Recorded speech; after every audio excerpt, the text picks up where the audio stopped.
Hey, everybody. Welcome to ABL Down on the Farm, episode 37, where we talk all things fantasy baseball prospecting, but particularly prospecting in the ABL, a 30-team dynasty league with 20 slots for minor leaguers for a glorious 600 prospects. We got a lot to cover tonight. I'm really excited to have a return guest on the show tonight, Tyler, who owns the Minnesota Twins in the ABL, but is also the host of his own podcast covering all the major league action at the ABL level, whereas I'm relegated to the minor leagues, which is fine with me. But Tyler's here tonight, and he was gracious enough to double down. He had his own podcast on Monday, and he's back here on Wednesday to do this show with me. So I'm very, very grateful. So without further ado, I will bring Tyler back on the show. And how you doing, brother? I'm doing really well. I appreciate you having me back. Double duty this week. Double duty. This is just proof positive that our respective significant others are very patient people. Very much so, yes. My wife probably likes it, to be honest. She likes doing her own thing every now and then. So there you go. It's personal time for the wives. Exactly. That's actually a charitable way to look at it for us. 100%. We're doing them a solid. This is for them. Yeah, do it for them. For them. It's not you, it's me, baby. I'm doing it for you, right? Exactly. All right. Well, I'll go. Well, welcome back to the show. Great to have you on. And I really do appreciate the time. It's a holiday weekend and long weekend, and you've just gotten through a busy school year and all the stuff that you do, and so now you have some time off. So I really appreciate you taking the time to spend with us to talk some prospecting. Right? Yeah. Yeah, very excited. But before we do that, I just wanted to touch very briefly on the passing of Dave Parker. And so I know a lot of people at the ABL probably didn't grow up watching Dave Parker because I'm on the older side of the crowd in ABL, but I'm a child of the 70s. And so Dave Parker, was this legendary right fielder for the Pittsburgh Pirates, and has some great swagger. Was a guy who was very cool. Would smoke cigarettes in the dugout and had crazy hats and would play music, all kinds of, now it's called hip hop, but back then it was just or maybe R&B type. Yeah. I mean, really cool stuff in the clubhouse. Yeah. And the Pirates were a lot of fun to watch. They had crazy hats, which were these square hats with these, stripes, and they'd have stars on them and everything when they had a nice play. Really fun team to watch. But I put up Dave Parker's 78 stats here on the banner. And this is his best year in the majors. Crazy. He's a Hall of Famer. He was a great hitter. But it was a different era where batting average was emphasized more. And Parker was just a legendary hitter who could walk and steal and hit home runs, obviously. His stolen bases dropped off as he put more weight on and grew older, like many of them. Became less fleet of foot. One of the enduring memories of me of Dave Parker was, well, first of all, let me just say this: he replaced Roberto Clemente, which are enormous shoes to fill. Huge. Particularly in Pittsburgh, obviously, and he really carved out his own kind of legend in Pittsburgh. And then he went on to play for other teams. He had some drug problems and he moved on from Pittsburgh and then kind of refound himself and reinvented himself.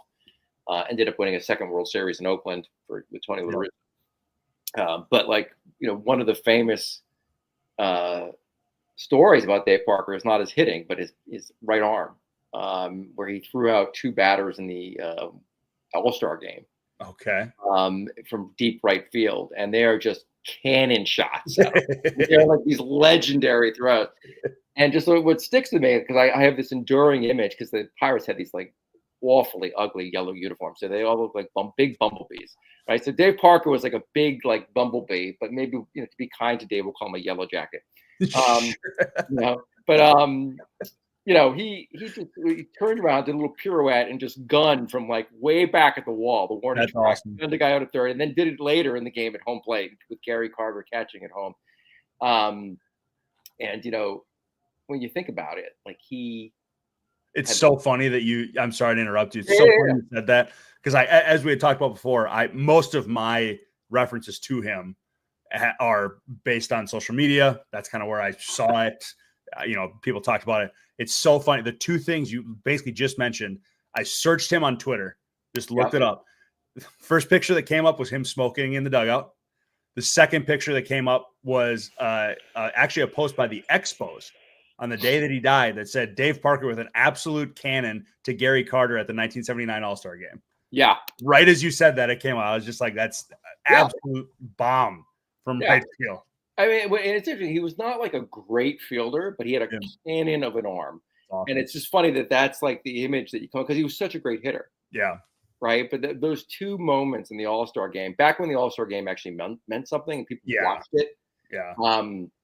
You know, really stick out to me. And I was only like 8 or 9 years old when that happened. Like, but I remember watching it on TV and like just being awed. And the last thing I was just going to say about him is like, when you're replacing Roberto Clemente in right field, you know, Clemente had like perhaps the greatest throwing arm of all time. Sure. In right field. So I just like, if you think about it for a moment, the Pirates for a really long time. Yeah. Just had an assassin in right field. Crazy. I mean, you couldn't run on crazy. It. I mean, like, yeah, that's crazy. Right? I mean, that's like basically like almost 2 decades of baseball where you could not run if the ball was hit to right against the Pirates. Crazy. It's really phenomenal. Anyway, I just wanted to like pay a little bit of tribute. I wore my Ford Shelby Cobra ball cap. I'm a big Mustang enthusiast, but it's not a complete like, you know, perfect match. But you know, he does have one of the coolest things ever in baseball, the Cobra. Yeah, close enough. Yeah, close enough. All right, so listen, I wanted to talk a little bit about some specific prospects on your team, and I highlighted these ones because I think they each tell a little bit different story. Like, you know, one of the guys, Eric Bitonti, who we're going to talk about in a hot second.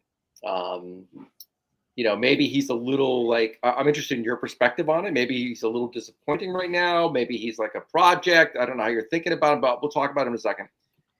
You know, Max Clark is a guy who maybe is the dude we all thought he was, which is pretty good. Yeah, pretty.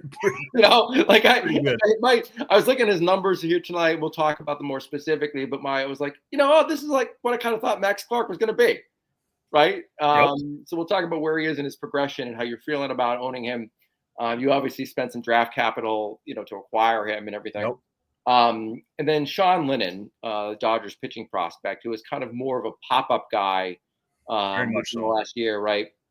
So we'll talk. I'm interested to hear your thoughts about him. We'll look at his stats, and I also have his Baseball America scouting report. Perfect. That I want to compare it to, and like just talk about how we synthesize the marriage of current performance versus kind of our preconceived preseason notions of a player. Yep. And where we think he's going to land at the end of the season or maybe beyond. So I think it's an interesting discussion because they all three tell a different story. Very much so.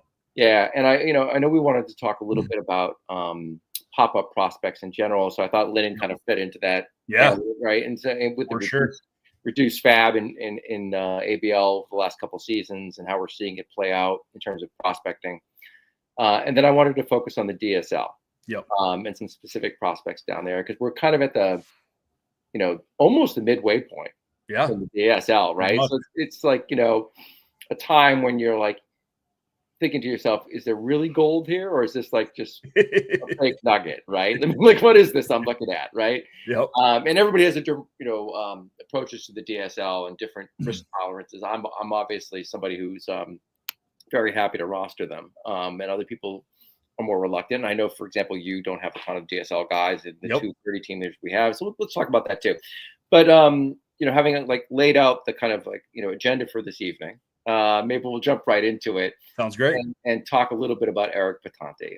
So I prepared a little bit of a presentation for these various prospects to, you know, aid our discussion. You know, so you know, just to orient everybody in the league, you know, he's 19 years old. He's an A-ball, perfectly fine age for level, but he's repeating A-ball. Yep. Okay. I put his like walk and strikeout percentages there. Yeah, love Very it. nice walk rate. Not such a nice strikeout rate. Right? And the one thing I would note about the strikeout rate at 33.6% is that it is elevated from last year's trophy in A-ball. I put a slash line there, and his ISO. He's got a very respectable ISO.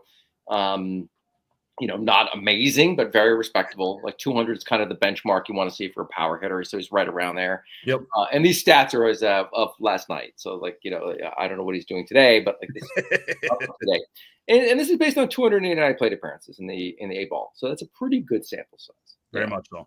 Right. And in the right-hand column, I put the handbook score I gave him preseason, which made him the number 74 prospect overall, which is a nice rating. But I also put his Baseball America scouting grades there. So 40 hit tool, 70 power, 40 speed, and 50 overall with a high volatility score. Yep. And just for those scoring at home may not be like familiar with a Baseball America grading system or the 80 grades scale, a 50 overall with a high volatility means he's like pretty likely to be an average regular. Yep. Right. That's the guess at least. Right. 100%. So, but you look at his numbers here, 70 power grade and the 40s across the board. There's a lot of risk there, right? Because he's not going to add a lot of value running on the base path. Yep.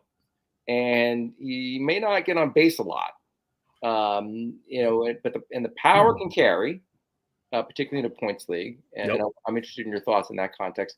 I happen to also put his Robo Scout score, which is something that Baseball America does now too. I don't know if it's something is that something you look at, Tyler? Not specifically. No, that's not one that I use more often than not. Certainly know of it, know people use it, but not me personally. No. Yeah. Okay. So is it I find that just interesting particularly for power hitters because it's trying to measure, underlying metrics, including exit velocity. Sure. So the 70-65 indicates that like he is currently performing at a 70 out of 100. But his metrics suggest he's a 65. Gotcha. Right. So he's just, which is not terrible. No. Way. I mean, that's just like, that's fine. I would say it's got to be pretty good for most guys who are getting to the majors, right? I would assume. Right. It's totally fine. So, with that, tee up for you, I'm very interested to hear your thoughts on how you feel as a Bitonti stakeholder, about his development, where what you're thinking about him, maybe what your concerns are and what your dreams are with respect to him.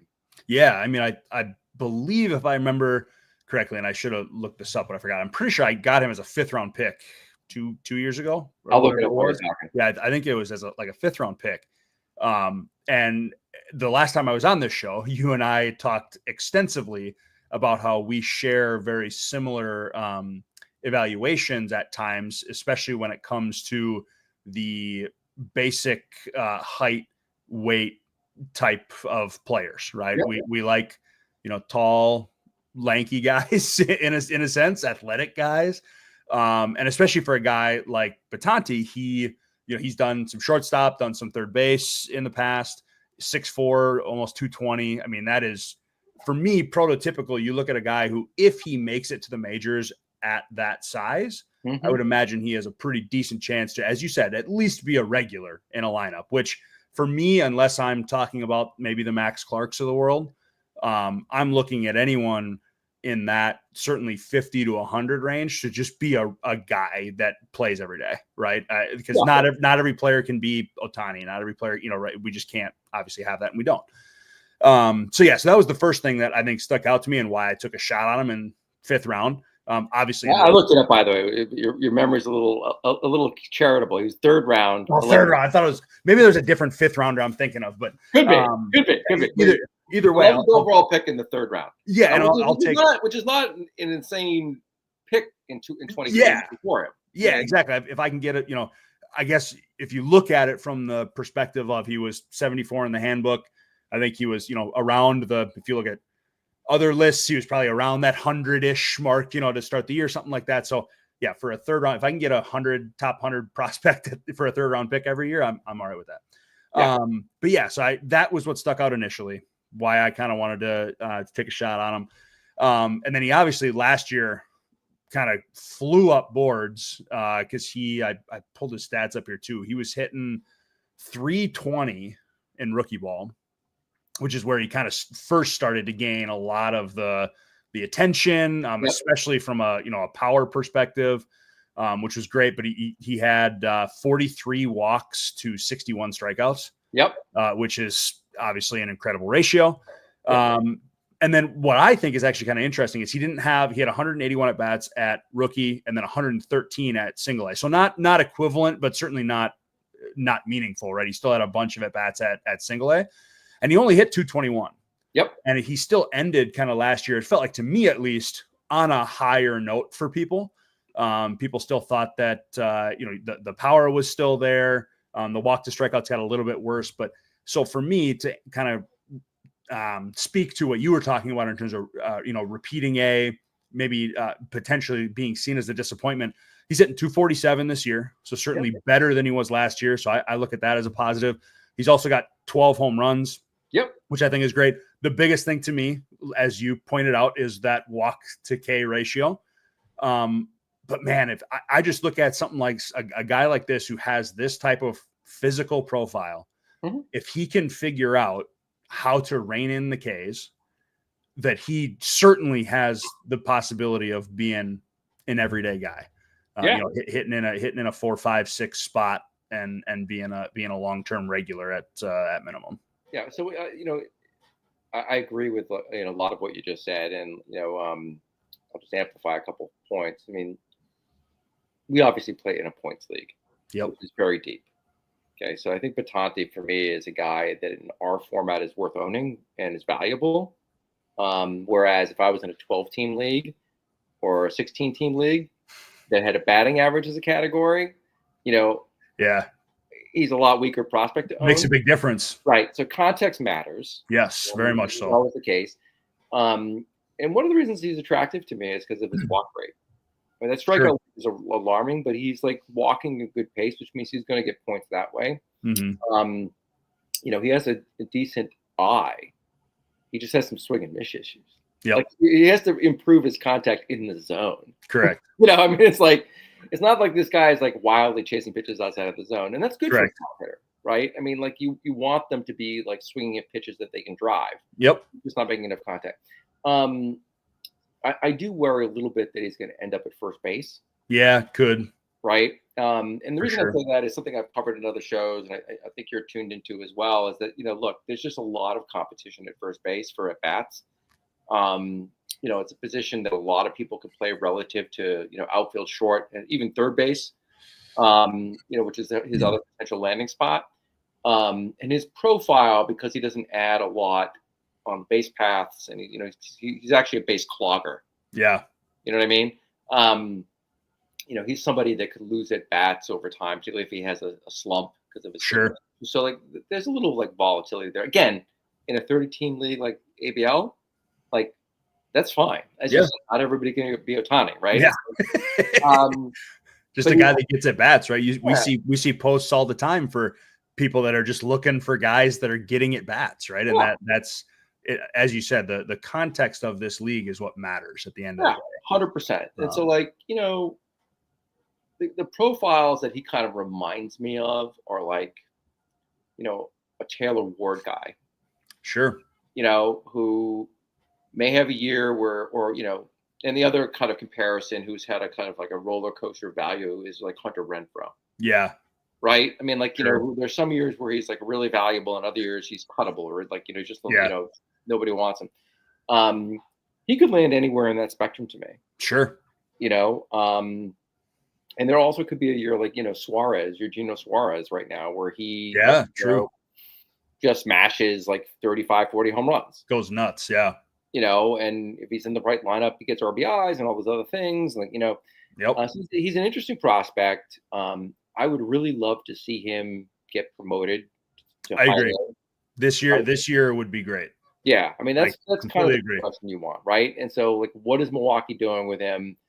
Do they feel comfortable promoting him? And if they did, I would feel a lot better about him.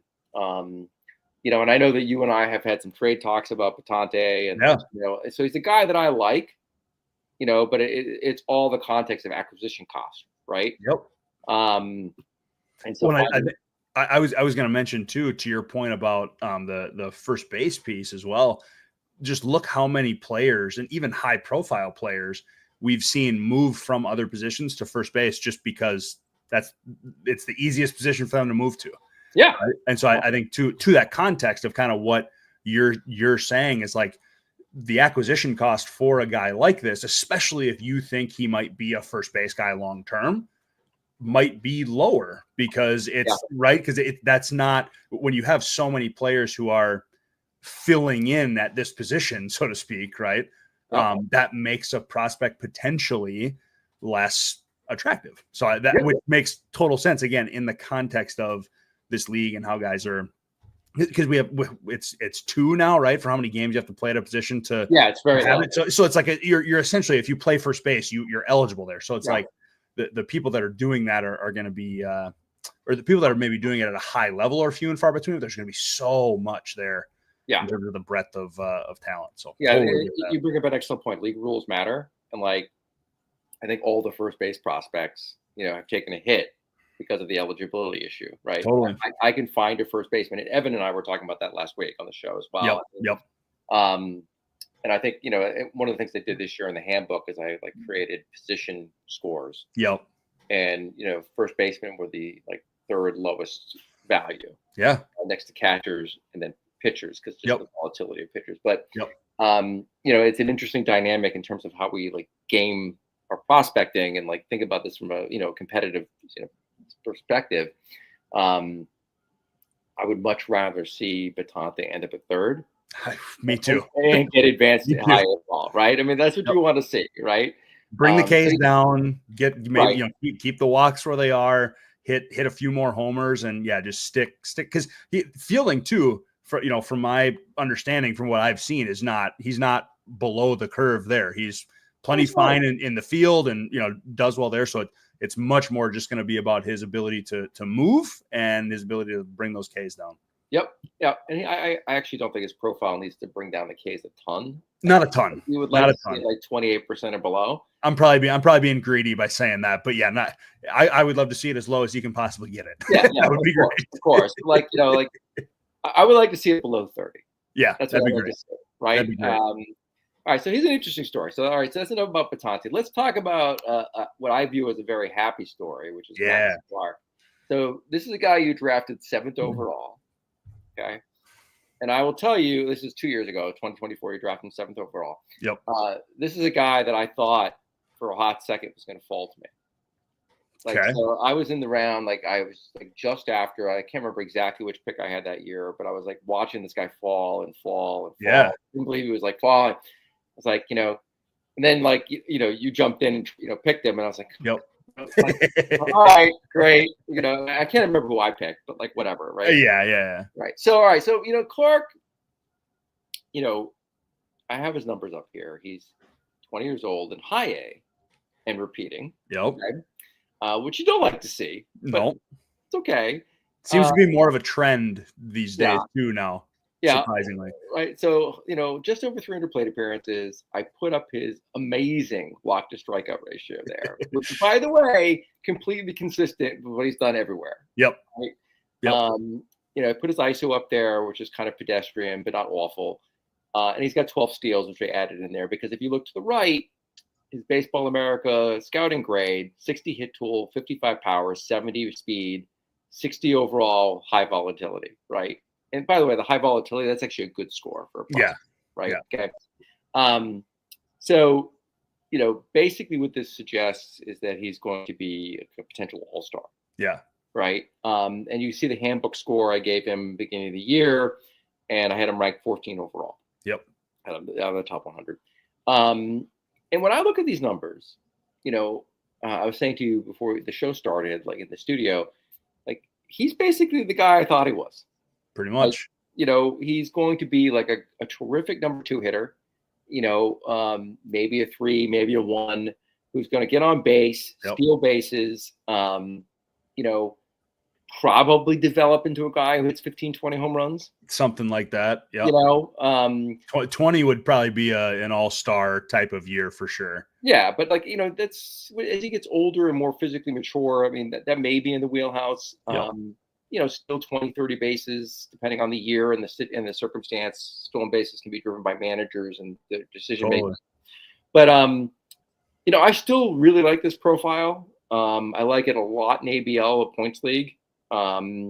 But converse to Bitonti, they were just talking about. I think Max Clark is a guy who has a lot of value in traditional category leagues. Agreed. Because he's going to get a high batting average, or in today's standards, a high batting. We look at Dave Parker, who hit 334 and hit 30 home runs. Right? I mean, this guy, like, if he hits 285, we'll be thrilled, right? It's crazy. Crazy. It's a different world we live in. So, like, I'll stop talking and turn it over to you, like, Tyler. How do you feel about Max Clark now, having spent the 7th overall pick on him a couple years ago? Like, where's your head at in terms of an owner of Max Clark? Yeah, I mean, he was in the draft class of my real first year of actually focusing on prospects. I feel like I have been very vocal to many people individually, as well as just in the league in general, that I really messed up in certainly the first initial prospect draft, as well as the first couple of years of just selling pretty much any and everything that I had. For the most part, and then trying to make up with it by using Fab to pick up prospects and that kind of stuff. And so this was really the first draft where I had some capital to kind of make some moves, make some noise. And so to be able to pick him, it just felt really good, given his, the profile, as I always talk about, right? The profile fit exactly what I was looking for. Yeah. And I think for me too, I'm always drawn, just because of the type of person I am, I'm always drawn to the homers, RBI type guy.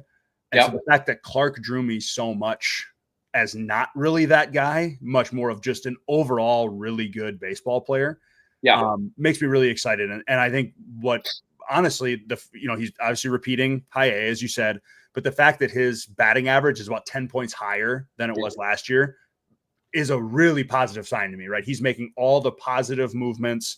The again, walk to strikeout ratio is amazing. So that leads me to believe I got to imagine he's in for a promotion pretty soon here. Yeah. And hopefully he keeps it up. Obviously, it's still got, a few steps to go, but my hope would be, maybe he gets a look end of this year, sometime, middle of next year, maybe even. Oh, I think 2026 is definitely like a possibility for him. I would be surprised if he was up this year, but that's also like end of the year, September. It's not out of the question. Especially with Detroit being where they are, he probably won't be brought up. Although, I will say, just the one caveat I'll put on that is a lot of organizations, and Detroit just hasn't been in this position. A lot of organizations are bringing up their best young prospects to help them in the playoff push. True. Even putting them on the playoff roster, even if they don't debut during the year. That's true. Yeah, I remember that happened a couple of times last year. Yeah, it's becoming more of a trend. So I would not rule That's it fair. out, right? But what let's keep our head out of the clouds for a second. I think what we really want to see with Clark is getting him advanced to AA. Yes. I mean, I would love to see that after the All-Star break. That would be awesome. Or shortly thereafter, right? I mean, it would be a great sign of confidence if you got promoted up. Not the end of the world if he finishes a high A ball this year, but really, because he's repeating, I'd really like to see Detroit say, you know what, he's ready. We're going to advance him. And one of the things I've said about age versus level repeatedly, and it's in the handbook, is that when a major league organization who has the most data about a prospect decides to invest by advancing them, that is a really big good deal. Sign, right? Yeah, it's a big deal. I really want to see him go up. And when they hold him back, that's conversely a sign. Yep. Right. And so it always gives me some pause. And a lot of the guys we're talking about tonight are repeating. Yep. And it's kind of a theme throughout the evening. And I just, I want to see them accelerate. Yeah. So I want to shift gears and put them ahead, right? Have they proven something, right? So it'll be really interesting to see if the Motor City, whether he goes up to another gear and gets to AA ball. I'd love to see it. So let's move on and talk about another prospect you have on your roster who's very interesting, and that's Sean Linan of the Dodgers. And everybody loves Dodgers pitching prospects. Although strikingly enough, not many of them actually work out. So, Linan is a guy who has been very popular on, hot lists and moving up rankings, and people are writing about him. He's been, featured in Baseball America and other publications as a true pop-up. And what was striking to me looking at him, he was just promoted to AAA. Yep. And he basically, he jumped AA. And we were just talking about what do you think when a major league organization like advances a guy like this? That's a pretty big vote of confidence for this game. Yep. I mean, the Dodgers just like jumped him. I have some thoughts about that as well, which I'll share in a minute. But like, one flag on him that has always concerned me. He's 6 feet, Yep. 185, and I hate short pitchers. Yep. Yep. I say that as a guy who's like 5'9", so like I am not in the major leagues. Okay, yep. Like, 6 feet for a pitcher screams relief pitcher to me. Yep. Or injury risk as a starter. So sure, there is that flag on him. So we'll put that caveat out there. But when you look down at his combined K rate and K to walk ratio rate, 25% is exactly where you want to be. That's like an elite level. Totally. Right. The walks are a little elevated, and he's making up for it with an extreme strikeout rate. Yep. Okay. And I put down below Baseball America's preseason, or actually it's current. I don't know if they updated it for July. They just came up with like new rankings. Sure. But I put his slash line there, and what really sticks out to me, is the changeup. Yeah. Just rated at 70, and I put down below. They call it a hellacious changeup, something you always like to see. Yep. They also say he's like back of rotation starter, yep. right? And you see he has a 45 overall grade with a high volatility. That's like slightly below average, which yep. comports with back of the rotation. So to me, he's like an interesting story about like you see a spike in performance, a spike in promotion, and you have to balance that against like the longer term evaluation of this prospect. And like, how do you assess that? Now, I didn't look it up, but I assume you acquired him like for $1 off FAB or something like that. So I actually got him from Jeff. Jeff was interested in Kenley Jansen earlier this year. And so Linan was essentially my target for Jansen. So that was essentially the trade. I got Liam Hendricks and $2 FAB too, but that irrelevant. I see that. Yeah, I see that. Yeah. But yeah, so first I 100% completely agree that a 6 foot, 185 pound pitcher is the exact opposite of a kind of guy I want on my roster. However, the reason that I actually added him was twofold. One, I couldn't ignore the strikeout rates. I'm a sucker for a guy who can strike people out. And I think there's rationale for why that matters in a points league like the one that we play in, but kind of besides the point, I just love strikeout guys in general. Sure. But then two, for me, I actually looked at it as most people certainly in this league, at least I think, I don't want to quote anyone or anything, but I think most people in this league and really just in general, when we're talking about pitching prospects, we talk about starting pitchers. We don't talk about relief pitching prospects because, are there really such a thing? Right. I don't know.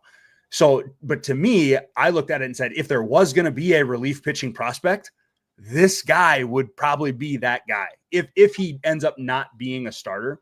And so I looked at it and I said, man, if he does become a starter, even if it's a back of the rotation starter, whatever, I'll take his strikeout rates because that to me in a points league is going to make him better. One of the better back of the rotation starters, right? That's a value. But then on the other side, if he does become a relief pitcher with his pitches that he has and the strikeout rate that he has, I could see him becoming a relatively successful setup guy closer. Yeah. So the risk for me again, and just getting rid of a guy like Jansen, who wasn't going to help me this year at all, and take a shot on a guy who is literally the exact opposite of what I normally like. Those to me were kind of the two big things of why I was like, and then now that he jumped to AAA too, which I know you said you have some feelings on, that scares me a little bit because he's basically at a 9 ERA right now after two starts, but we'll see. But yeah, that scares me a little bit, but otherwise I'm excited. I think he's a cool prospect. Yeah. So I'll get to my observation about that with the Dodgers, right? So they've had a ton of pitching injuries this year. Yep. At the major league level and including in their bullpen. And I kind of, I'll say my educated reaction to this is that the Dodgers are thinking about promoting him to the bullpen. Sure. And, he may be in starting rotation right now to get his innings up. But I would not be shocked if this is the guy they bring up and have a look-see at. Agreed. In a middle relief role to start and to see how he does. And allowing them to shift up some of their more talented relievers deeper into the game to higher leverage situations. They just put Kopech back on the IL. Yep. And they have a lot of dudes like this, but they obviously feel good about him. Yep. In promoting him in this way to jump him from high A to triple A. Now, look, I think that has some consequences in ABL. Your contract on him may start to run. Yep. Before you want to have to actually make a decision about what you're going to do with him. I did not think I was going to be maybe making a decision next year on whether or not I was going to keep him. Right. And that, look, candidly, that's hard on a guy like Linan to me. I mean, I really don't know who he is. Now, happily, we have this arbitration rule now where you can basically keep another year, right? I wonder whether this is a guy you would expend that on. I'll give you a contrast. Like, I have River Ryan in ABL, who's out all year with an injury. He's recovering from Tommy John or some catastrophic arm injury. I can't even remember which one. But I have him at $3. You got inflated up to $3. Yep. I will extend him on arbitration to $7. Sure.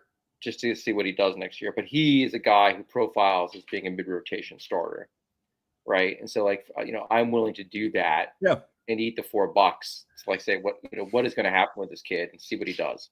Yep. Knowing full well that I might not actually get a return on him until 2027. Totally. Right. In contrast, this kid, I don't know. I don't know, I have no idea how good he is. I know he can strike people out. Yeah, that's about all we know. Right. And then, we talked about relief pitching prospects and that not really being such a thing, right? When you get into the auction, there is a stark difference between a back of the rotation starter, if that's what he becomes, right? That has value because they're expensive still. Right. And you see guys who are terrible going for double digits in the auction. Right.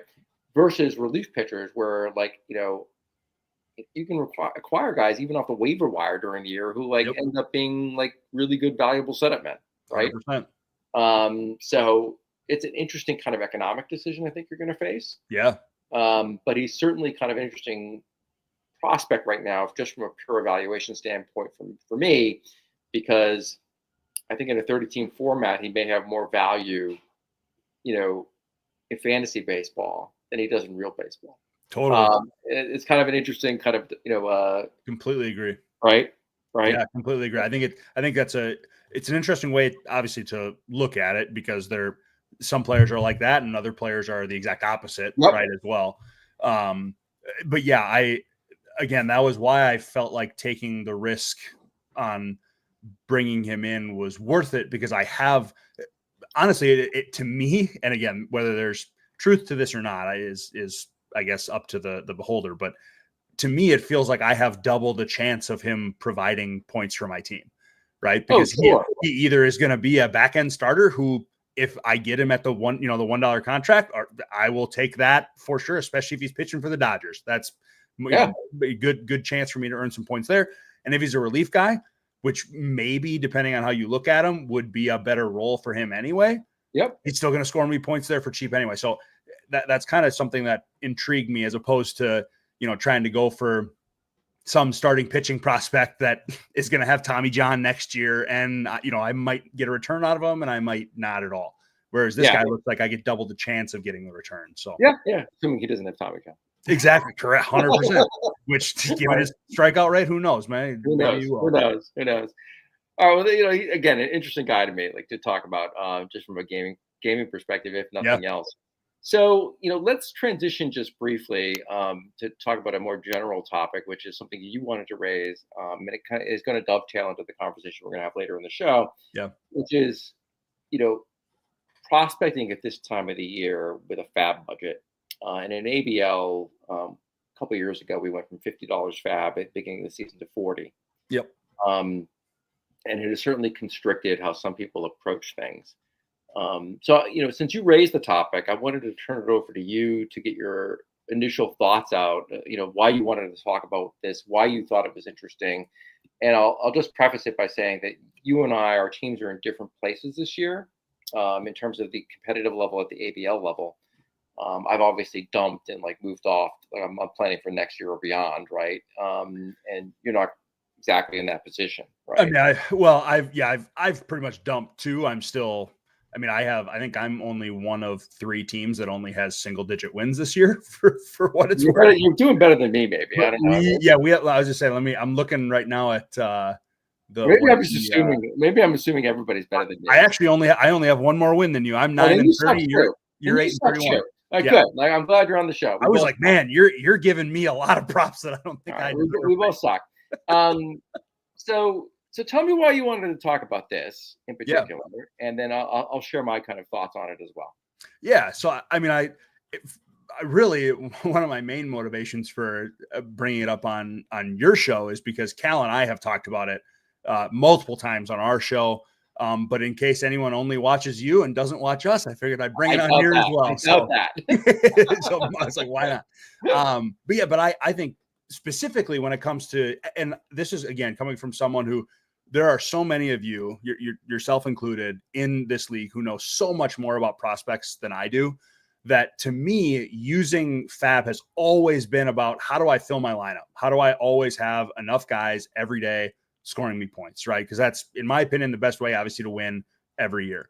However, as I have learned, and I mentioned earlier, that is very foolish to just use Fab in that sense, because sometimes you just have to, like you and I are doing this year, bite the bullet in a sense and try to prospect using that Fab money. Yeah. And so now that I am officially actually doing that, and weekly looking up stats on guys and looking up who's available and watch listing guy, all this kind of stuff, it's become really difficult, especially even as a dumping team, because I've tried to still stay competitive, right? Obviously you have to field the lineup and all that kind of stuff. Yeah. And with guys getting injured and sent up and sent down, it's psychotic, right? Every day it feels like. But the biggest thing for me is, I feel like and I think Evan said this too, that there's like 3 or 4 prospects out there right now that if I have $2 left in Fab this year, if I had more, I might be willing to go and try to pick up a couple of them, and drop like Nick Sogard just got sent down for the Sox. I could drop him. Maybe Daz Cameron just got sent. I could just drop some random guys that are getting sent up, set down, etc. Yeah. And so for me, it's a little frustrating, because I wish I had more to use it. And I equated it when Cal and I were talking about it. I don't know, this was probably 3 or 4 weeks ago now at this point, but we kind of equated it to the dump deadline. Yeah. And that it feels like the dump deadline was put into place for a legitimate reason.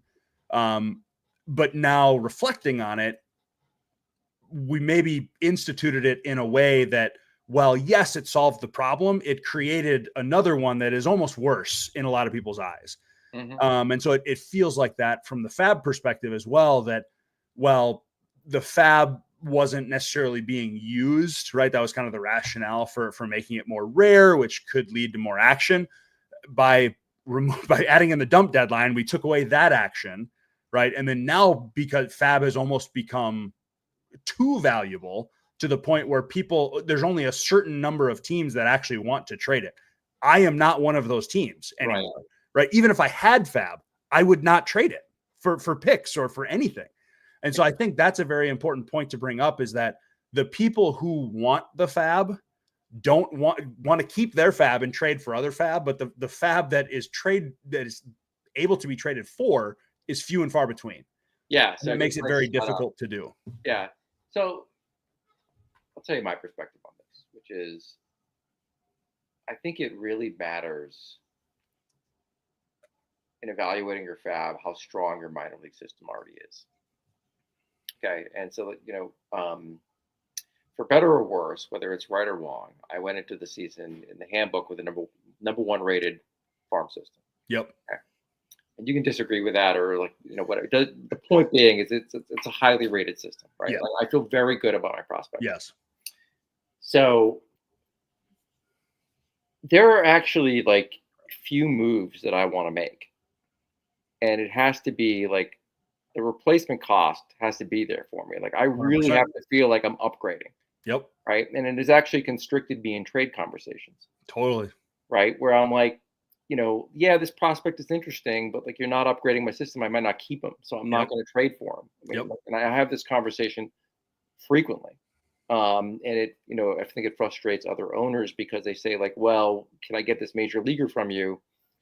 I'm like, sure, but like, you're going to have to upgrade my prospect. And so like, I will trade you this major leaguer and a good prospect for this really good prospect. And like, I don't want to give him up. I'm like, well, I think, isn't it to your point? And maybe this is what you're getting at is you're not necessarily, there's fab that you want to use, right? That you want to potentially to pick up guys, but it only is going to happen if you upgrade your system. Yeah. Well, if you don't have anyone that you need to upgrade, right? Then all of a sudden, like, what is fab then? Like, what, right? Like, I'm willing to trade my fab. Like, I'm down to $3. Yeah. Right. Yeah. And I just we'll talk about one of the guys I used a fab dollar on recently. Yep. I essentially have 20 minor leaguers, and I have 2 minor leaguers on my major league roster right now. I mean, besides the guys who are getting sent back up into put those aside. I cannot keep all those guys going into the draft. I have a first, second, and third round pick next year. Like, I'm already going to have to cut people. Yep. Right. And I can tell you, like, one of the frustrating things about being a prospector in a league where not everybody is, right, is I have guys on my roster right now who I know I'm going to have to cut instead of trade. Yep. I should be able to trade them in 2 years, but that will not happen because people are going to look at him like, I don't know who this guy is. He's not on some top 100 list. Like, Baseball America didn't put him on the new 100 list that came out in July. Like, I don't know whether he's valuable or not. And I'm like, all right. And then what's going to happen is I'm going to cut him, and somebody like Evan is going to go swooping in and pick him up. It's going to happen. Right? It's like, okay, or Tom or whoever. Like, it's like guys who's like really into the prospecting. So, for me, the fab this year has been really a non-issue. Like, I used it a lot to pick up marginal major leaguers, so I thought I could either flip or could fill in once I dumped, because I knew I was dumping from the beginning of the season. That was the plan, right? So like, I don't see, like, I have $3 left, and it's possible I don't use it all the rest of the year. There are at this point in the season, there are very few going forward, few pop-ups. They've already popped up. Yeah. Like, at this point, like, what you're looking for now is a guy who started slow and then comes on hot in the minor leagues, right? And it is below everybody's radar screen. And I'll talk about some of the guys I've been picking up. And Evan just picked up a guy, Shaylin Torres of the Phillies, who's a pitcher who's also a 6-footer, who I've been watching for like weeks. Of course. And he was one of the dudes that, like, I was like, I could pick this guy up. And he has like ridiculous ratio. He's very much like Sean Linan. Sure. And I knew Evan was watching him just from like talking with Evan. Like, he didn't mention the name, but I know who these guys are watching. Like, right. So Evan just picked him up, and he actually did so, dropping a guy we're going to talk about a little bit later in the show. Sure. With agent, right?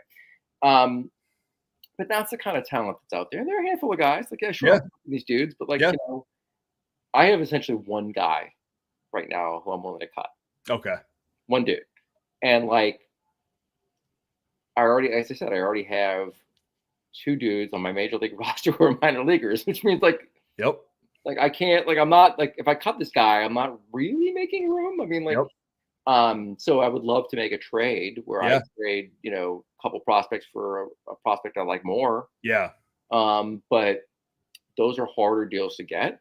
Particularly it's hard, and correct me if I'm wrong, but those deals are harder to get because the teams that you're probably talking to that would want 2 worse prospects for one of their better ones probably don't have very many good ones. So the good ones they do have, right, they don't want to move, right? And if you're talking to a guy like me, trading me 2 of your prospects for one better of mine, I probably have a bunch that are just like the 2 you're trading me. So right, right. And you're in a subjective range at that point. You're right. Yeah, it's like, what's the point? I mean, I could try to bend your ear about why my guys are better, but like, it doesn't matter at that point. I mean, like, so, to be the fab, if you're in the position that I'm in, like, it really doesn't matter. But what would you trade your fab for right now? Just straight up, fab for what? I would trade it for 28 draft picks. I'm what? So $3 gets what in your eyes? $3 a fab right now, I think, is worth either a second or a third. Okay. 2028. Okay. Well, I traded $3 for a third. Okay. This year, the Sure. 2026 third. Okay. So I think at this point in the year, like $3 for 2028 is at least worth a third. Sure. And I can make an argument it's worth a two. Sure. Interesting. Because that's something I've come up against as well, as like in not just trading for fab specifically, but in deals involving fab, the various degrees of how people view it, right, in terms of its value. Some Right. people value it very similarly. Other people don't value it at all. So, they don't even want it as a part of the trade, for example. Yeah. So I think that I was just curious what your evaluation of it is. Cause I agree. I think it's very obviously, it's important. It's useful for people, but not everyone uses it like we do. So it's hard to make trades. Yeah, I agree. I think where it's really valuable is for teams that are still kind of like trying to fill their minor league slots. Yeah. After like making acquisitions, right? And even with anything, right? With anyone relevant. Yes. Oh, there's very few of that on the wire, but there are prospects. So what I used to do in prior years where I was trying to compete and go to the playoffs, so like, a couple of years I won the division and I was like trying to get deep in the playoffs, I would trade my minor leaguers and then just backfill with fab, the minor league. So, I think in that circumstance, fab is very valuable because I can fill it with a bunch of guys who, I can either monetize very quickly. And I'll talk about a guy in a hot second, that I think is, a classic dude who I would have flipped. I would have picked up and flipped him. Now I'm going to hold on to him. He's on my roster, but like, that's how I used to approach using fab. But like, if you remember, like last year, I traded $15 a fab for Michael Arroyo. Yep. Right. Yep. And I did that because I knew I wasn't going to use the fab. Yeah. Like I was just like, I don't need it. If I can get like a prospect I really like, I'm going to do it. Yeah. And, I think it really depends on how confident you are in your prospecting and also like situationally where you are in the league at the major league level. So that's not my view. So the last thing I'll throw at you is, do you think that, because you're saying like to use specifically fab has mainly been used to like backfill, right, add prospects, and it feels like there's potentially a good amount more of owners in the league who use it more on the MLB side. Certainly I used to be that way, not as much anymore. Do you think that is the wrong way to use fab in a league like this? And maybe wrong is not the right word. So there's not a right or wrong, but because I look at it and say, if a lot of us are in the camp of we want to try to convince Duke to bring back $50 of fab, right? I think our argument of we want teams to be able to like shuffle guys who are getting called up and down into their lineup is not a great argument. But I do think the argument of making fantasy baseball super fun by letting every team prospect and wanting to build great farm systems, I think that is a very good argument. That's not one that I think anyone has come. Yeah, no, I think it's a good point, Tyler. I think, look, you want to encourage owners to be engaged at all levels of the league. And we have a 30-team league with 20 minor league slots, right? If you want to develop a good farm system, which is in everybody's interest to do. Very much so. Okay. You have to invest the time and energy and the money to acquire those players, whether it's fab or through trades, or, there's capital you're investing. Yep. So, one strategy you can use, one approach you can take is to trade, high draft pick, guys you got in the draft and backfill with like, 3 pickups. Yep. And, my roster has been littered with those guys for a couple of years, and you can actually get real value if, you do that, if you do it that way. Yep. If you're somebody who's only relying on top 100 lists or like, somebody's draft list, like these are the, top 30 guys, whatever it is, you're going to miss out on a lot of dudes. Yep. Because everybody knows who those guys are. and they're all going to like get picked, and you're only going to get so many of them. Well, they're not going to be the ones traded as often. Right. Right. It's 100 to 400 that are going to be the ones that are being traded more often than not. And they're going to cost more to acquire. True. Right. So like, the guys who pop up, some of them work out, a lot of them don't. But the ones that work out are like really good stories. One of those guys is Ellie De La Cruz. All right. Like, and so he's not bad. He's okay. He's all right. I mean, and so like there's value out there. 100%. Yuri Perez is a guy who was a pop-up, and like, and he's coming back from injury. He's going to go back into his cycle, but like, there are guys out there you can get. And I think that there is something to be said for giving people more opportunities to do the work necessary to improve their team. And if that means $10 or fab, like, I think it's a good idea. Like, I don't, I think there's more value net add if we have more like transactions and more opportunities to add people. It's going to facilitate trading. Mm-hmm. You're going to see more of that, and you're going to see more chances taken, and also more churn in the prospect ranks, which is a good thing. Like, like, is it, so just to, I don't want to like dwell too much, but like just some of my roster right now, like where I just feel like standing pat on my prospects, and I'm letting guys like sit out there. Like, I know that there are only like a handful of teams in the league that are looking at the guys I'm looking at. Totally. Right. And so one of us is going to get that guy, especially if they're DSL guys. Right. Like, one of these dudes is going to end up on like, I can name them, but like, there are just a handful of guys who are looking at these players, and it's kind of a merry-go-round. It's like who's going to make the move to do it. Right. So like, and I'll joke with guys. I'm like, oh, you like, I see you got you. Right? But my point is like, if I had more fab, I might be more willing to like churn. Well, because that you'll still potentially have the opportunity to pick that player back up. Right. Because so the players you're dropping are going to be those players you're talking about that only a few owners know about. And if they pick them up, fine. You'll find another one next week that you can pick up. But also, if I give up on a player, and you'll find these guys through the league, like, it gives somebody else the opportunity to pick that guy up. Totally. And like benefit from my mistake. And we have like this is Adam. Teenagers, yeah.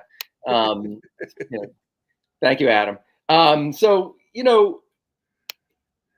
I make mistakes. I drop guys I shouldn't drop. Like, and I think if you go through like some of the guys who like end up being pop-ups a couple of years later are dudes that I drafted 2 years ago. 100%. And I just like cut him. I was like, guy's not doing well. I'm going to cut him. I got to be patient. I am less inclined to do that now. Agreed. I have less fab, so I'm just going to hold my dudes. So I don't know.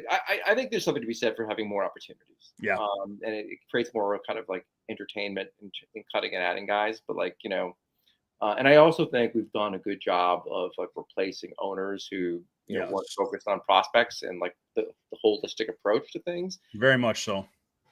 The league has become more competitive, deeper, all of which is good. And so some of these restrictions that have been in place and the rules maybe aren't really necessary anymore, and we need to be reevaluated.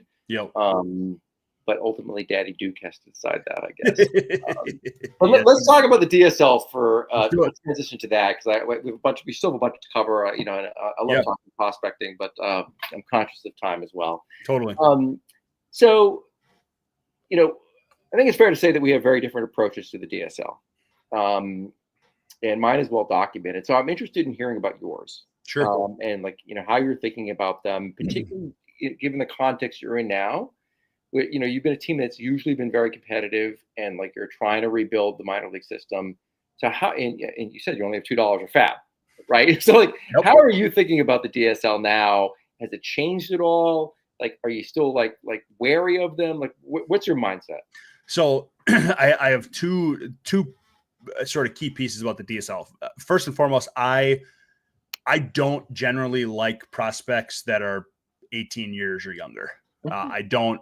Just because the amount that can change even from 16 to 17, 17 to 18, et cetera. And I think the biggest issue, honestly, for me with those types of prospects a lot of times is they're not done growing.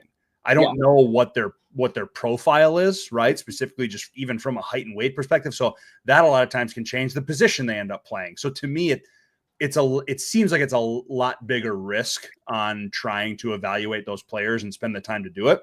Yep. Now, that does not mean that it's not worth it, because clearly it very, very much is worth it, considering the amount of success that comes out of a league like that.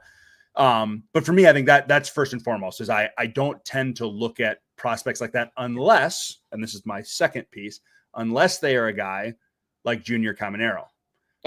Because he was a guy who I was actually on before anyone else that I knew, strictly because I saw him in some kind of DSL list once he was coming over, and I saw his profile. Yeah. And he was already massive. Yeah. So because he was already massive, I was like, oh, I'm going to take a shot on this guy. I'm going to, I'm going to pick him up everywhere I know. And so that's been a huge source of honest, like, pride for me as someone who doesn't follow the DCL as much. I follow some of the bigger names and stuff, but not someone I'm not checking daily, weekly, seeing, that kind of stuff. Like I'm sure a lot of you are. But for me, I do put a lot of pride in the fact that I saw Junior, been on him, essentially his whole professional career.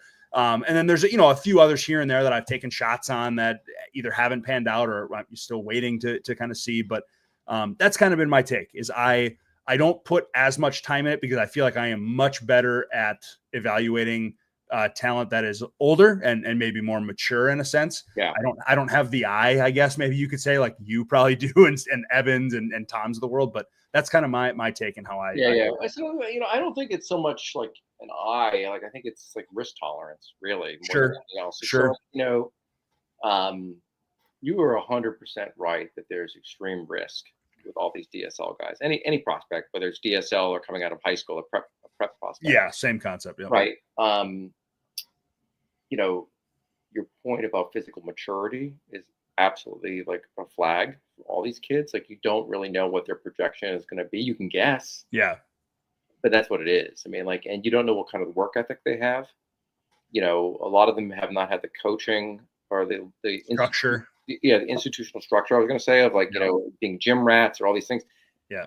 I'll give you like a couple examples that I've been burned by in the past. Like Christian Hernandez of the Cubs had like great physical projection, like a lot of raw talent, and he just never physically put it together. Yep. And, I'm not sure, a lot of guys bust just naturally, but like he's a guy who has all the physical tools to be a really successful ball player, and like he just has not come together, and that could be a whole host of reasons. He was 17, like, maybe he doesn't have the work ethic, maybe he doesn't have the approach, maybe he doesn't take coaching well. Yep. Maybe he's not like a hard worker in the gym. Like I don't know, right? Maybe he's not a baseball guy really.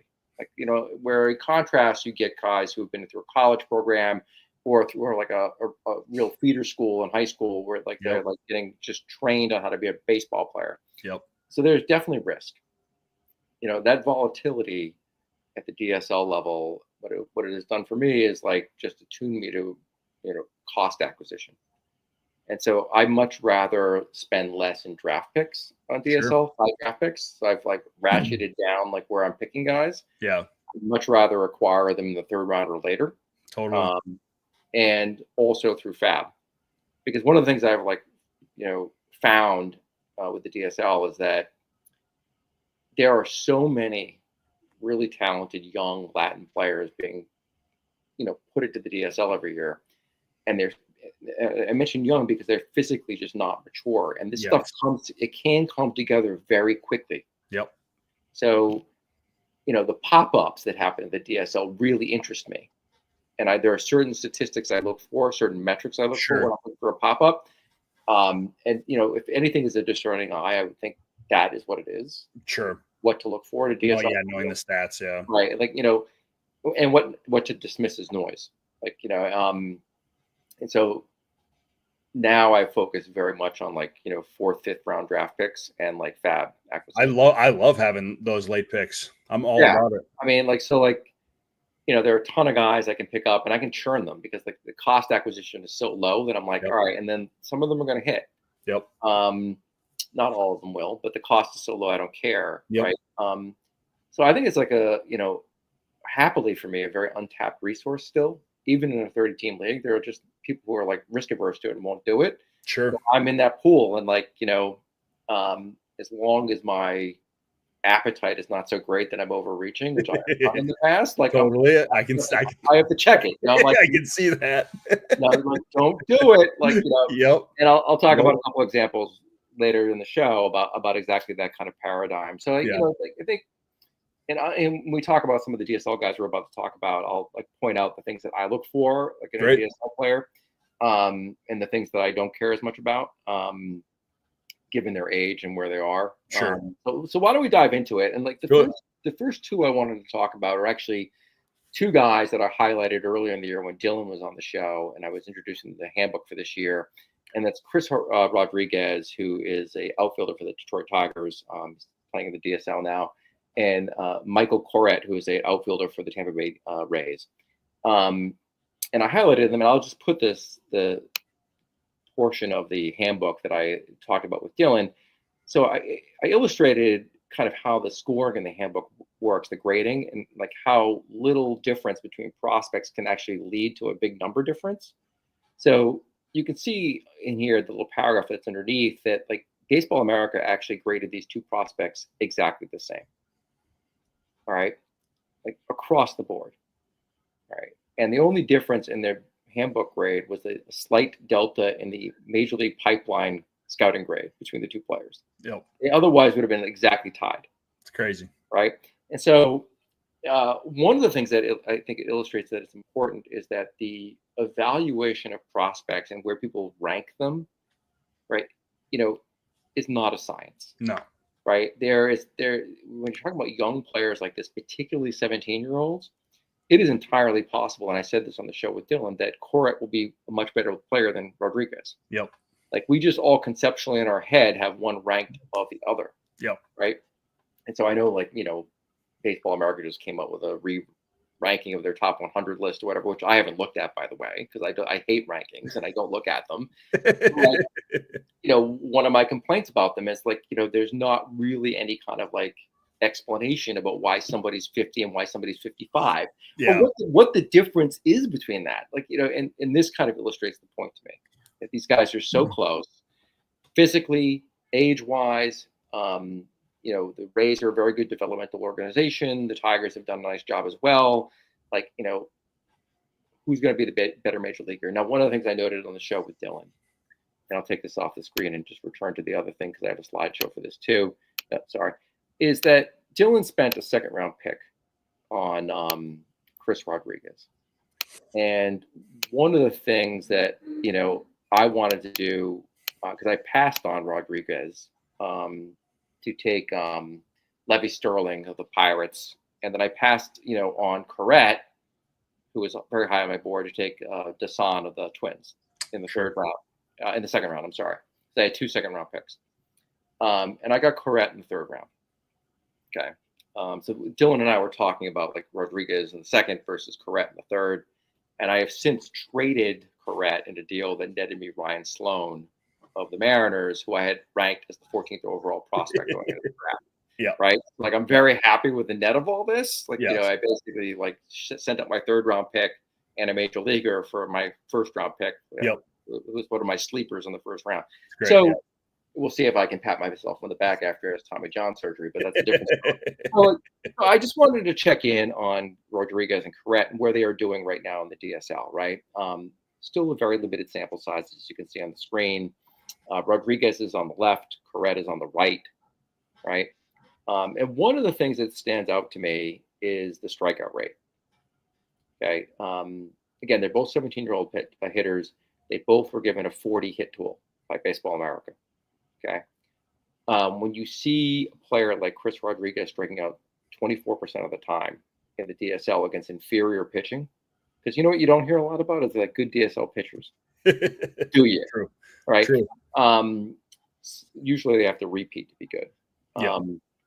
So I mean, it's not like nobody ever comes out of the DSL, but I'm not looking for pitchers, right? Yeah. So when you get a guy who's like striking at 24% of the time and only walking about 7% of the time, and that actually has come up, by the way, it was lower. Like in the recent weeks, it's come up. That's a flag to me. Yeah. Okay. Now his power's all right, 184 ISO. Slash line looks like reasonably attractive if you look at that, right?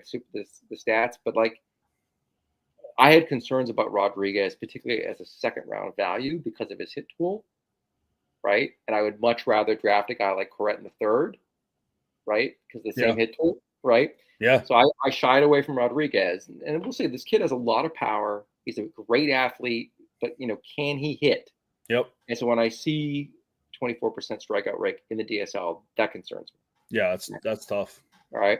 Now you look at Coret on the right. I mean, it's not all roses either, right? But his strikeout to walk ratio is much more palatable. Yep. Right. We looked at Max Clark earlier. It looks more like that. Yes. Which gives me some hope about that 40 hit tool. Yep. Like maybe that's low. Maybe like with a 17-year-old, maybe he's a little bit better than people thought he was. Maybe we see a 50 next year. Yep. Right. His power, he's not reaching it yet. A 0 ISO is anemic, but he's just playing like in this league. He's not getting struck out a lot. He's like showing plate discipline, and he's physically a huge kid. Like I think the power is going to be there when you talk about projection and frame, and like I'm not really worried about that. Obviously, his slash line is decent. You'd like to see the slugging percentage a lot higher, but like the net of this to me is I'm like much more comfortable with Coret. Yeah. And with Rodriguez at this point, right? Yeah. And again, the things I look at this level are, really the walk to strikeout ratio for these kids. Particularly if I'm not worried about the power. Yeah. Right. Which the size is there, right? It hopefully will come. That's not, you don't need to see that right now. No, I want it. Their red flag was their hit tool. So I'm focused on that. Yeah. And I'm seeing some progression here for Coret. I'm worried about Rodriguez. Yep. And I've had people start trying to offer me Rodriguez in trades, and I'm like, I'm not going to hold off. I'm away. Yeah. So that's the Rodriguez versus Coret. The next guy I wanted to talk about is one of my favorite pop-ups in the DSL, which is Christian Arguelles, who's an outfielder for the Rockies that nobody's heard about.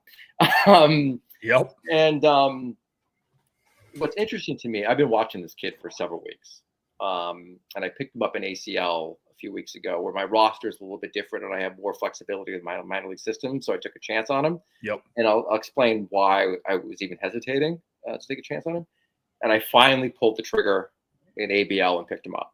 Okay. He was sitting out there, and I was just like, somebody's going to finally tune into this kid and pick him up. And like, I knew nobody had heard about this kid yet. Right. So I pick him up, and the day I pick him up, he's featured in Baseball America. Nice. Yeah. So I got him before that article came out, but it was like literally the same day. Like, I love it. Right. And I was like, well, thank goodness. Right. Like, it's just complete accident. Yeah. Pick him up, and I was like, I'm glad I acted. Right. And sometimes your instincts are correct. So what's interesting to me about him, he's repeating the DSL, which is always a demerit with any prospect, but he has an asterisk. Right. He was 16 last year in the DSL. So he's one of the youngest kids at the level at the DSL. His birthday, he literally just turned 18 2 days ago. So he started this year at 17, which is on par with everybody else in the DSL. Yep. Right. And then is now slightly older because he turns 18 mid-season. Yep. Right. So how is he doing? What you really want to see, right, is a guy who's making tremendous progression, particularly like with plate discipline. And I really want to see progression with a power here at this stage. And if you look at his two slash lines, wild, absolutely wild, right? I mean, the guy is like putting up arcade numbers. Yeah, it's crazy. Okay, but what really sticks out to me here is the walk to strikeout ratio. Yeah, that's nuts. And I mean, it was already good last year, but the fact now that it's, you're right. When you only see less than a 2% increase in your strikeout rate, and you reach that much more power. Look at the ISO difference. Yeah, it's crazy. Right. I mean, this kid can hit. Yep. Right. And so what I really want to see from the Rockies is, do they, promote him to the complex or to A-ball this season? Right. And, or if they don't, where do they start him next year? Yep. And how does he adjust to that kind of? Yeah. Because that'll be the real test for him. Right. Yep. He's 6 feet, 177, left-handed hitter. Okay. So not anything crazy. Nothing crazy, not terrible. He's still 18. There's still room to grow and fill out. Like, if he ended up being 6'1", 180, 185, 190, that's a pretty good hitting frame. Totally. But, I'm really excited about him. I think he's a really interesting prospect. Not a guy I would pick up in every single league that I'm in, and I haven't. Yep. But a guy in a 30-teamer where I thought it made a lot of sense to go nab him. And I think you're going to start to see him appear on lists and like be talked about and like, be one of these guys that people are interested. But this is the guy I was identifying earlier that in prior seasons I would have picked up, shown to Sam, and traded to Sam. Love it. Right. And so love it. This is exactly the kind of player that I would have done. I've done those guys like Braylon Guerrero and like there's a long list, like, Robert Colaz. It goes on and on and on. Right. And he's like the kind of perfect prototype example. But again, like really looks like zone in on the ratio. And with the guy who's repeating, is there like true growth that I can like say like, wow, this is not just growth, it's like exponential growth. Yeah, I mean, clear growth. Yeah, and this is the poster child for that. All right, so I want to move on to a guy now who's like a free agent in our league. He was just cut by Evan, and that's Ulman Tolentino, who is a catching prospect for the Miami Marlins. And he's an interesting guy because he's been like featured a bunch of times on like Robo Scout and Baseball America. This guy gets great StatCast data. Sure. He's a true repeat in the sense that he was 17 in a full season with the DSL, and now he's 18. He's repeating.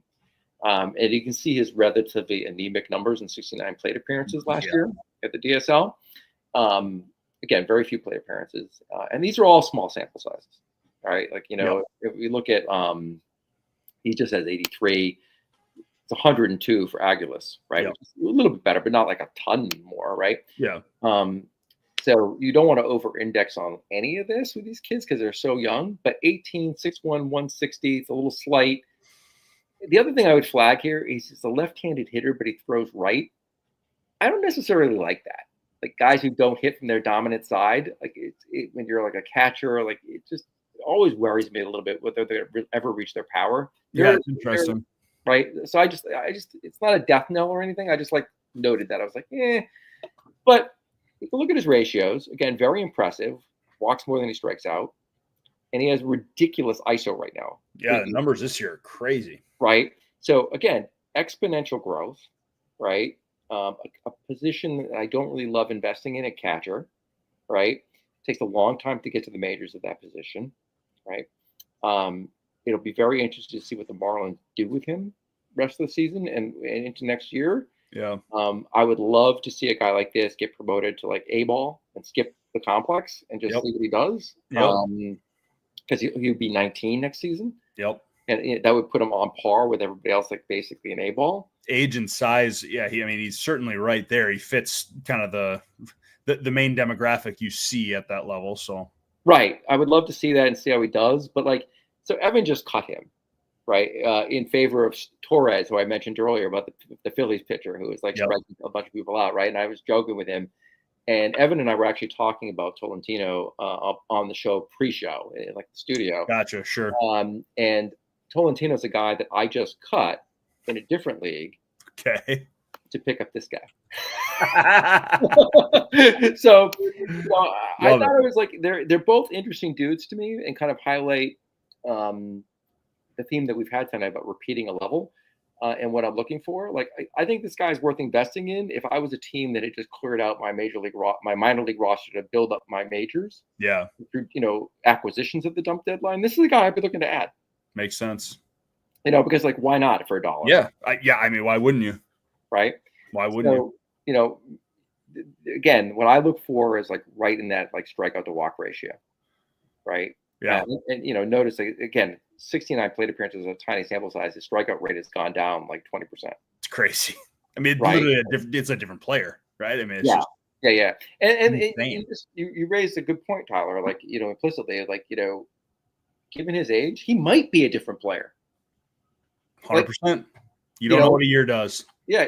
At that age, you just don't know. Especially as someone this is obviously different, but from my football perspective, I've seen guys, change in 6 months, much less you give a guy a year. If he's dedicated, he now has facilities that he can go to. He's probably got a nutrition coach. Guys that want it can really make a change physically in the course of a year. So 100%. If he's one of those guys, it's not out of the question anyway. Oh, and by the way, like those weight and height things, that was like preseason. Like, I have no idea how big Yeah. these kids are now. Yeah, he could have grown an inch and gained 20 pounds. Who Yeah, knows? I mean, like, you just don't know. Next year when these things come out, you'd be like, oh, like what happened, right? Makes sense. Right. So Makes sense. there's there is a lot of volatility in the DSL, but there is also a lot of opportunity. Yes. And I just think you have to look for the right places to punch and understand that, like, you are going to strike out a lot, but there is an opportunity to find real value, and certainly guys who are going to be trade value. Yeah. Right. So, like, Arguelles is a guy, like, in past seasons that I would have picked up, stashed on my roster, and just when I needed to get like a major leaguer I wanted, I'd be like, oh, what about this guy? I've never heard of him. Check out his numbers. Holy cow! No, right? Like, they want him all of a sudden, right? Yep. And sometimes you get burnt by trading a player like that because they actually can be stars. Totally. Right. And Totally. so, like, this year, I'm going to be holding on to a guy like that. I'm like, oh, I want to see what he does in A-ball next Why year. not? Like, Why not? Yeah. So hopefully that was interesting to folks. I would love to hear, as I always do at the end of every show, like, some crushes and fades from you. What's on your mind in terms of that? Yeah. So I have a couple I'll throw out there real quick. Just kind of guys that I really like right now. One of them is, and I'm assuming he changed his name. I guess I didn't hear anything about it, but LeJames Groover, third baseman out of Arizona. I have him in ACL. Don't have him in ABL. Would like to have him in ABL. I like him for a couple reasons. One, he's 6'2", 210. Mm-hmm. Great profile to me. He's not a monster like masher in any way, shape, or form. He's actually like a high average third base guy. But he fits the profile to me of a long-term solution, whether it be for Arizona or whoever he ends up playing for. Just based, I mean, the stats back it up. He's hitting 301 this year right now. In Double-A, I think. Yeah, he's repeating Double-A. I'm familiar with him, but I hadn't looked at him in a little while. Yeah. So really, really enjoy him. He's kind of been pretty consistently good. He ended the year in 13 games last year for Double-A. He hit 340. Yeah. So just I think he profiles out to be a really, really good prospect. Like him a lot. And then my second guy is a guy who. Oh, go ahead. Sorry. No, go ahead. Okay. My second guy, who actually is someone who has risen up a decent amount in rankings, and I only know that because I've had people either bring him up or I've talked about him. But Alfonso Rosario with Cleveland. Yeah. And he is someone who I was on last year. And ended up, I can't even remember how I got him. Did I trade for him? I'm going to look it up real quick. Can't remember if I traded for, or no, I drafted. That's what I was thinking of. He was my 5th round draft pick this year. So that got him and Bitonti mixed up. But yeah, anyway, so Rosario, he's a 6'2", 220, again, perfect size for a guy like, but someone who just kind of fills the role of outfielder. Great. Has a pretty good defensive metrics. So I remember correctly. He's not crazy good at anything across the board. You'd maybe be able to know what his actual grades are from like Baseball America or something. I don't know, but off the top of my head, I don't. But but yeah, he kind of across the board, he just kind of does everything pretty well, I think. The only knock on him is he strikes out a ton. Yeah, his walk to strikeout ratio is really high. So that'd be the only thing that I would really like. I pulled up his numbers. Like, I hadn't looked at Rosario. I mean, I'm familiar with the name. And his profile looks pretty consistent with what I remember. His strikeout rate's come down a little bit this year. It's only 27%, down a little bit. Thankfully, like I said before, I'd like to see what that with Bitonti. Exactly. I mean, like, he's got a 217 ISO. He's in high A's, 21, perfectly fine. Yeah, and I tried to pick a couple of guys that, not just top 100 guys. And so those two are just guys that I've really liked, and especially this year, I've liked what they've done. He could be an everyday player. Yeah, that's what I was kind of looking for, was guys who I think could be every day. Yeah, he could be. I like this one. This is a good one. All right, yeah. So how about your fades? My fades, 2 guys. My first, one I own, one I don't. The one I don't own is Arun Escobar. I did pick 2 like top 100-ish guys for this. Thought that was appropriate. Stat wise, he's fine. I personally don't love him for 2 reasons. One, he's 5'10", 180 pounds. Again, just not something I like. But then 2, he went through actually 3 years of rookie ball. Yeah. Which I think is not necessarily great. I mean, the strikeout to walk ratio has always been really good, but I just don't, outside of, I mean, last year he hit 338 at rookie ball, which is great. That finally got him promoted. But the 2 years prior to that, 209, 238, and he just doesn't seem like he does a whole heck of a lot good. I'm obviously missing something. People love something about him that he does really well, but to me, it seems like he's overhyped. Yeah, so I'm glad you brought him up. You know, a lot of times, you know, people will quite rightly, I think, focus on the walk to strikeout ratio. Yeah. I was just harping on it for the young players. Yep. And they are excellent for him. Although I will note that his A-ball strike to walkout ratio has normalized. Yes, very much so. So he was like, you know, he's walking in, you know, his rookie ball levels. He repeated the DSL twice, then went to the CPX, spent a full season in the CPX, which I don't like to see. And it's like, you know, he was striking out less than 10%, walking 14 to 20%. And now it is reversed 10%, 17%. Yep. Right. So the guy has a decent batting eye. Yeah. Right. But like, what else are you getting with that? Like, he's got 165 ISO, can hit for average, like decent on base percentage, no slugging really. He can steal a little bit, like, you know, hit home runs, get 10 home runs.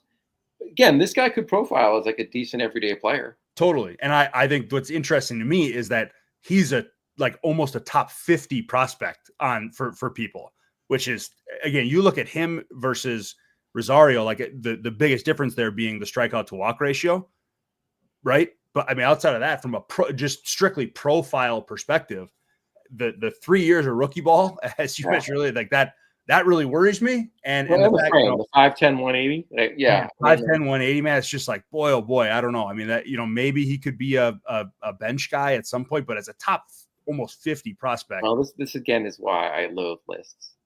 100%. Like, you know, I'm like, couldn't agree with you more. I literally, I'm like, all right, like, you know, great.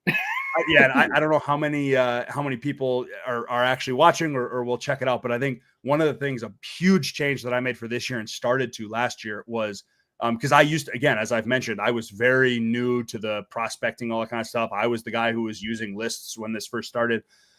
The only reason I even have access to any kind of lists now is because I know there are people in the league who use them.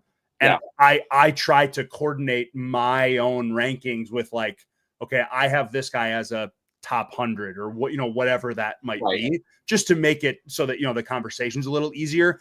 I don't know if the person I'm talking to uses one list, uses 10 lists, right? So, but I'm with you. I'm out on lists for sure. Yeah. Yeah, I'll just make one quick observation about this guy's profile. Go for it. Because I was like, you know, on my horse last episode. So he's 20 years old in A-ball, having repeated rookie ball 3 times. Yep. You know, DSL twice, CPX once. Samuel Basayo is 20 years old at AAA. Crazy.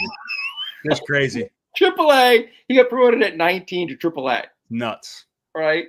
Like, you want a top prospect? Yeah. Like, that's a top prospect. That's a top 50 guy right there. Right there.